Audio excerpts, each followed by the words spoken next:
It's the world. I'm in P world. We are less than 10 days away from the Cyberpunk 2077 release.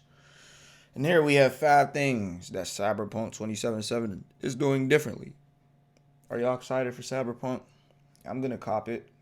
The only thing that makes me sad about this game, excuse me. The only thing that makes me sad about this game, bro, is that it's in first person, but I'm hearing they're going to do some updates and some patchwork or some shit like that to make it third person. So let's check it out. Cyberpunk 2077 Whoa, man, that is killing your boy right now. Hold on. My bad, y'all. is finally releasing soon. Release time, I think. So we're going to talk about more new interesting stuff you should know. Some things Cyberpunk 2077 is doing that is a bit different from your average open world game. Now, we've already done 10 things you need to know before the game releases, and then the game got delayed again, so consider this 5 more significantly interesting things you should know too.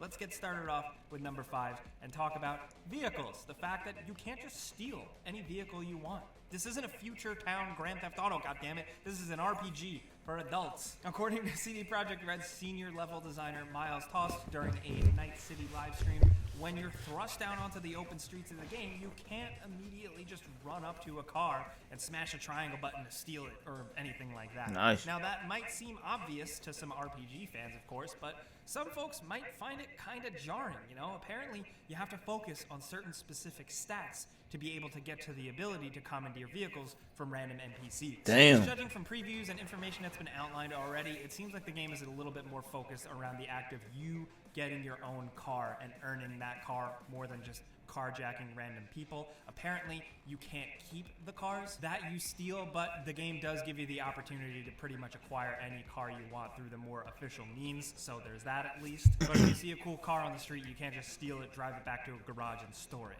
I think this is an interesting approach because I like the idea of making it feel like your car is important. I do like that. Your thing, just like in The Witcher 3. You didn't see Geralt jumping on a bunch of other horses, right? No, Roach was his horse, and that was the whole thing. Still, ultimately, very curious to see how this goes down, and all the stuff that we talk about in this video, all the info if you want to read up more on it, all of it is going to be sourced and linked in the description down below.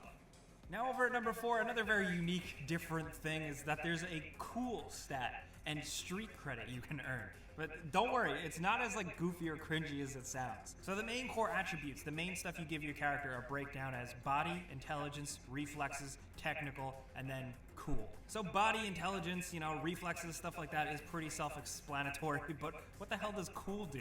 According to IGN, they have the cool stat labeled as dealing with willpower and self-control. Okay. Apparently, this stat helps with resistances, critical hit damage stuff, and stealth, which honestly just sounds like straightforward RPG stat stuff. I was kind of expecting the cool stat to just be a little different. Maybe it still will affect things in-game a bit differently. We're going to have to see. In terms of just funky, cool cyberpunk things, there's also street cred that I mentioned. Street cred, short for street perks, essentially, is kind of like a side quest experience that you build up. According to a CD Projekt Red interview with PC Games N, there's main, regular, good old-fashioned XP. You earn this and level up through doing standard, regular main story missions. Then there's street cred. I could give a fuck about a side quest. Doing side quests and side missions and side experience.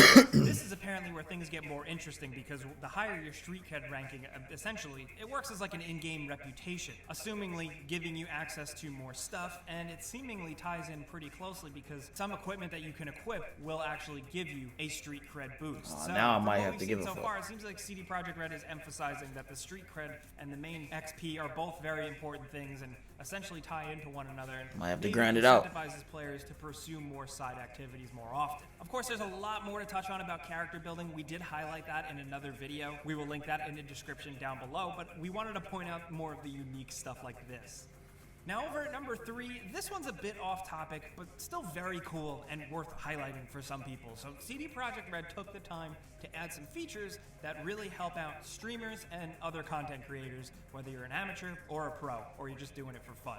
I'm sure you've seen all the DMCA stuff that's been hitting Twitch creators pretty hard. Yeah. CD Projekt Red actually added some... Side note, if you don't follow me on Twitch, follow me on Twitch. Twitch.tv/PK Delay Gaming. features that will make streaming Cyberpunk doable. Cyberpunk 2077 technically has a streamer mode you can activate. They allow you to turn off nudity, and they also allow you to turn off all the licensed music and replace it with original music. It'll essentially disable certain tracks that would cause some issues while you're streaming and get flagged with Twitch's system. You can stream Cyberpunk without worrying about getting hit with a DMCA claim for licensed music or have your stream get taken down because of nudity. Honestly, we kind of see this as becoming a new trend in games. Some games have done it in some ways, but the way Cyberpunk is implementing it seems pretty special and very attentive to the current state of the internet. It's probably going to become more of a trend, especially with how big Twitch has gotten and just how big Let's Plays continue to be on YouTube. For some smaller and truthfully bigger devs, streaming can technically help their game out quite a bit, so you might as well toss in some features to help it out. Because honestly, it even helps us out, really. Down to number 2, something that seems unique about the game, what Cyberpunk is trying to do here. There's no other way to really explain it other than that the garbage and stuff is insanely detailed. Now, we can't technically what the fuck?